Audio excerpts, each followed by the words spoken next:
Well, I think the work that ELNET does is very, very important because the narrative we receive in Europe around Israel, I think, is quite distorted. Everything is described in my side of the world as black or white. You have the bad guys on one side, the good guys on the other side. But I don't think there is a balanced description of what's the reality on the ground. And so I think ELNET does a great job, or at least it tries, given the circumstances, to convey a more balanced description of the situation on the ground, where you have a democratic country with all of its, the imperfections of democracy, discussing on what to do in a very difficult situation. Because I think most people in Western Europe, at least, they don't take into consideration that Israel lives under an existential threat, which is permanent. We don't know what it is like to live in a place which is a target for thousands or hundreds of missiles every day. We don't know what it means to live in a country whose neighbors have a strategic plan to erase you from the geographical maps.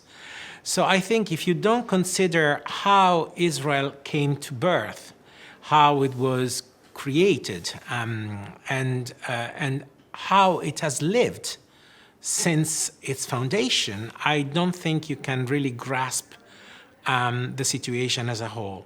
And also, I think I'm quite disappointed, especially from the progressive side of the political spectrum to which I belong.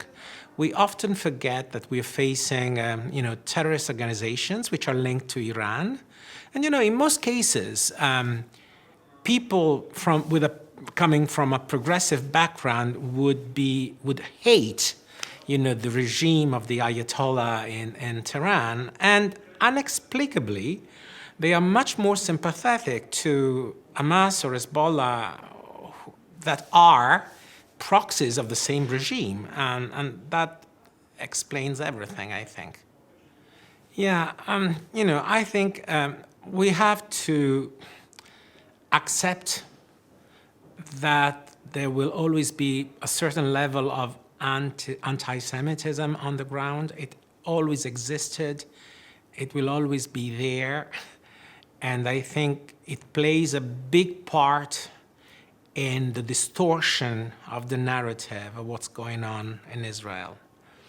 I think, what they call anti-Zionism is, at the end of the day, anti-Semitism. Because, I consider Israel to be a progressive story, a story of success, of emancipation, of self-determination.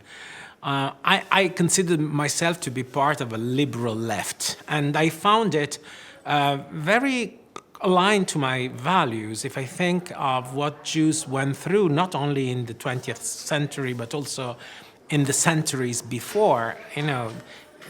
I come from a country where the Jewish community has been rooted for millennia, and the life was very, very difficult, not just, with the Shoah and the Second World War and the racist laws in Italy in 1938, but much, much earlier than that, when the Jewish community was forced to live in a ghetto. Basically, they were closed up at night and they had to live in a very crowded space. They couldn't do jobs and they couldn't marry other people. And this was the situation. And then these people that has been discriminated against for centuries, they managed to build their own nation.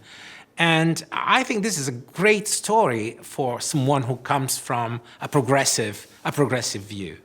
And surprisingly, people say, Zionists are Nazi or things like those.